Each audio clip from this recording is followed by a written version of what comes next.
Hello everyone, welcome back to your own channel at Saral Psychology. This is me Sonam Verma and I hope you all are doing well. In today's video we are going to do a psychological test and which is PBCL, जिसे हम कहते हैं कि problem behaviour checklist. Okay, जिसमें आप ये पता लगाओगे कि आपके बच्चे को किस तरीके के प्रॉब्लम्स आ रहे हैं बिहेवियरल प्रॉब्लम से रिलेटेड. ओके, सो यहाँ पर जो ये टेस्ट है वो चाइल्ड पे परफॉर्म नहीं कराया जाएगा, चाइल्ड के पेरेंट्स से यहाँ पर रिस्पॉन्स फिल कराया जाएगा. ओके, सो यहाँ पर आपको फर्स्ट क्या करना है, पहले मैं इसकी थोड़ी डिटेल्स के बारे में बता देती हूँ. ये जो आपके सामने आप देख रहे हो टेस्ट, वो इंग्लिश वर्जन है, ठीक है, प्रॉब्लम बिहेवियर चेकलिस्ट का. ओके, सो यहाँ पर जैसे देख सकते हैं ये टेस्ट है by Vimala, doctor Vimala Veer Raghavan and doctor Archana Dogra, New Delhi. और अगर आप इस टेस्ट को मंगवाना चाहते हैं तो आप यहाँ जो पर्टिकुलर एड्रेस आप देख रहे हैं, national psychological corporation, okay, Agra, तो ये पर्टिकुलर से आप यहाँ पे इसने इस टेस्ट को बनाया है, ठीक है. सो 1971 में. ओके, तो ये पर्टिकुलर टेस्ट है और इसी को आज हम समझेंगे कि किस तरीके से हम इस टेस्ट को परफॉर्म करते हैं. और आपके जो ग्रेजुएशन और पोस्ट ग्रेजुएशन या फिर आप कहीं पे प्रैक्टिस करें तो भी इस टेस्ट को परफॉर्म कर सकते हैं, ठीक है. तो यहाँ पर सबसे पहले आपको डिटेल्स फिल करनी होती है जो कि आपकी पर्सनल डिटेल्स होती हैं. यहाँ पर मैंने कॉन्फिडेंशियलिटी को मेंटेन करने के लिए डिटेल्स जो हैं वो रब कर दिए हैं बिकॉज मैंने पेंसिल से इसे लिखा था. ये ध्यान रखें कि आप कभी भी कोई टेस्ट लिखें या परफॉर्म करें तो उसका जो परफॉर्मा है, क्वेश्चनेयर है और या टेस्ट है, उसको पेंसिल से ही फिल करें. ओके, सो यहाँ पर सबसे पहले आपको पर्टिकुलर जो पर्सनल डिटेल्स हैं वो फिल कर लेनी है. इंस्ट्रक्शन इस टेस्ट को परफॉर्म किस तरीके से किया जाएगा वो हम देखेंगे. तो this checklist is to be filled by the parents of the children.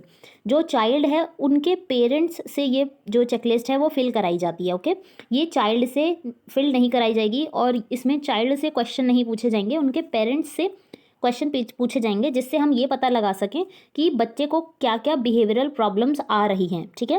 क्योंकि बच्चा अपने आप को इतने अच्छे से एक्सप्रेस नहीं कर पाएगा अगर हम उससे कोई सवाल पूछते हैं तो, लेकिन जो पेरेंट्स हैं वो उसको पूरे 24 घंटे ऑब्जर्व करते हैं, उनको देखते हैं, उनके साथ रहते हैं, तो वो ये बता सकते हैं कि बच्चा किस तरीके से परफॉर्म करता है, क्या क्या एक्टिविटीज़ करता है, क्या नहीं करता है, ठीक है. इसलिए ये जो टेस्ट है वो पेरेंट से फिल कराया जाएगा. ओके, तो यहाँ पर बुकलेट में, इस पर्टिकुलर बुकलेट में जो कि 4 पेजेस की है, इस बुकलेट में 58 प्रॉब्लम्स के बारे में बताया गया है जिसमें आपको 3 रिस्पॉन्स फिल करने हैं. ओके, तो वो रिस्पॉन्स क्या है, या तो वो बच्चा उस चीज़ को, कोई उस प्रॉब्लम को बहुत ज़्यादा फेस कर रहा है, या कभी कभी फेस कर रहा है, या कभी भी नहीं, ठीक है. तो यहाँ पर है मोस्ट ऑफन, ओकेजनली और नेवर. इन तीनों ही ऑप्शंस में, ठीक है, आपको जो भी लगता है कि मोस्ट एक्यूरेट आपका रिस्पॉन्स है उस पर आपको टिक मार्क करना है. ओके, एक पर्टिकुलर टिक का ऑप्शन है लगाना है उस पर, ठीक है, वो मैं अभी आपको बताऊंगी, ठीक है. नेक्स्ट है हमारा पेज 2 की तरफ आ जाएंगे जहाँ पर यहाँ पर स्टेटमेंट्स दिए हुए हैं. आप देख रहे हैं यहाँ पर सीरियल नंबर दिया हुआ है आप क्वेश्चंस का, फिर स्टेटमेंट है, फिर है मोस्ट ऑफन कि क्या आपके बच्चे को फियर ऑफ एनिमल्स, तो क्या आपका बच्चा जो है वो एनिमल से बहुत ज़्यादा डरता है, या कभी कभी डरता है, या कभी भी नहीं डरता, ठीक है. तो इस तरीके से आपको उनसे क्वेश्चन पूछना है, ठीक है. और उस क्वेश्चन के बाद, उसके बाद आपको चेकलिस्ट में से आपको मार्क करना है कि मोस्ट ऑफन है, ओकेजनली है, या नेवर है, और फिर उन्हें स्कोर देना है. सो यहाँ पर जैसे आपको सीरियल नंबर दिखाया हुआ है, सीरियल नंबर है, फिर स्टेटमेंट है, फिर मोस्ट ऑफन, ओकेजनली और नेवर, फिर स्कोर. यहाँ पर जैसे आप क्वेश्चन में देखेंगे, जैसे फर्स्ट क्वेश्चन हमारा है फियर ऑफ एनिमल्स. तो अगर आपके जो भी आप जिससे फॉर्म फिल करा रहे हो, क्वेश्चनर फिल करा रहे हो, अगर वो आंसर देता है मोस्ट ऑफन, बहुत मतलब आपका जो चाइल्ड है, मतलब जो पेरेंट फिल कर रहे हैं उनका जो चाइल्ड है वो बहुत बार जो है एनिमल से डरता है, तो वो मोस्ट ऑफन बहुत बार डरता है, ठीक है.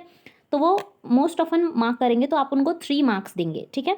अगर ओकेजनली है तो 2 मार्क्स देंगे, और अगर बिल्कुल भी नहीं है तो 1 मार्क देंगे. ओके, नेल बाइटिंग की प्रॉब्लम है तो अगर मोस्ट ऑफन है तो 3 मार्क्स देंगे, ओकेजनली है तो 2 मार्क्स देंगे, और नेवर है, नेवर मतलब कभी भी नहीं ऐसा करता है, तो 1 मार्क देंगे, ठीक है. इस तरीके से आपको पूरे जो क्वेश्चंस हैं उनको सॉल्व करा लेना है, ठीक है. अगर मैं एक बार और आपको समझा देती हूँ, सीरियल नंबर आपको दिए हुए हैं, स्टेटमेंट्स दी हुई हैं, और उसके साथ में आपको पूछा गया है कि आपका बच्चा ये मोस्ट ऑफन करता है, ओकेजनली करता है, या नेवर, कभी भी नहीं करता. तो है हमारा increase in temper tantrum, means गुस्सा किस तरीके का है, ठीक है, गुस्सा कितना है। तो गुस्सा जो है ओकेजनली गुस्सा करता है, मतलब एंगर दिखाता है, मोस्ट ऑफन बार बार दिखाता है, या फिर कभी भी नहीं दिखाता। तो आपको इस तरीके से मार्क करना है। टेंडेंसी ऑफ सोशल विड्रॉल किस तरीके का है, टेंडेंसी ऑफ बेबिश बिहेवियर है या नहीं है, या कभी कभी है, वो दिखाना है। इरिटेट होता है तो कितना है, नेवर है, ऑफन है, कितना है, उसके हिसाब से आपको मार्क करना है। और पेज के एंड में आपको टोटल स्कोर दिया हुआ है पेज 2 के लिए, तो उसमें आपको अपना इस तरीके से टोटल स्कोर को काउंट कर लेना है, ठीक है। नेक्स्ट जब हम पेज 3 की तरफ जाएंगे, सिमिलरली आपको यही सारी प्रोसीजर को फॉलो करते हुए हर पेज का अपना मार्क जो है टोटल स्कोर काउंट कर लेना है। और टोटल स्कोर काउंट करने के बाद सभी मार्क्स को आपको फ्रंट पेज पर लिखना है। जैसे आपका 4th पेज पे टोटल स्कोर आ रहा है 27, ठीक है, तो 27 नंबर को आप अपने जो फर्स्ट पेज पर आपको स्कोरिंग दिख रहा है रॉ स्कोर, पेजेस के हिसाब से पेज 2 पर आपका 38 स्कोर बन रहा है, पेज 3 पर आपका 13 स्कोर बन रहा है, और पेज 4 पर आपका 27 बन रहा है। इसी तरीके से आप सभी पेजेस के स्कोर्स को काउंट कर कर यहाँ पर लिख लेंगे और टोटल स्कोर आप अपना देखेंगे, ठीक है।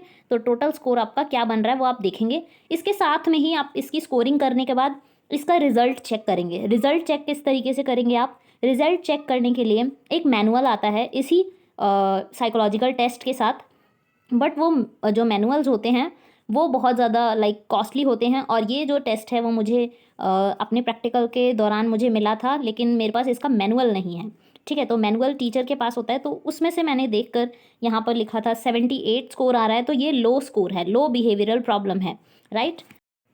सो यहाँ पर मेरा जो टोटल स्कोर आ रहा है वो 78 है। अगर आपका 80 के नीचे नीचे स्कोर आता है तो वो लो बिहेवियरल प्रॉब्लम्स को शो करता है, मीन्स जो बच्चे में इतनी ज़्यादा प्रॉब्लम्स नहीं हैं, राइट।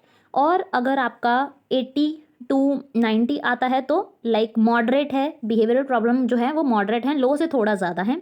अगर आपका 90 टू 100 तक आता है स्कोर तो आपका जो बिहेवियरल प्रॉब्लम्स हैं वो बहुत ज़्यादा हाई है, ठीक है।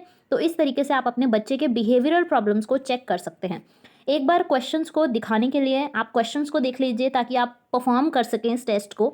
उसके लिए आप क्वेश्चंस को देख लीजिए, मैं स्क्रॉल डाउन कर देती हूँ स्लोली ताकि आप क्वेश्चंस को देख सकें, ओके। तो इस तरीके से आप अपना जो है बच्चे का जो बिहेवियरल प्रॉब्लम्स है वो चेक कर सकते हैं, ठीक है।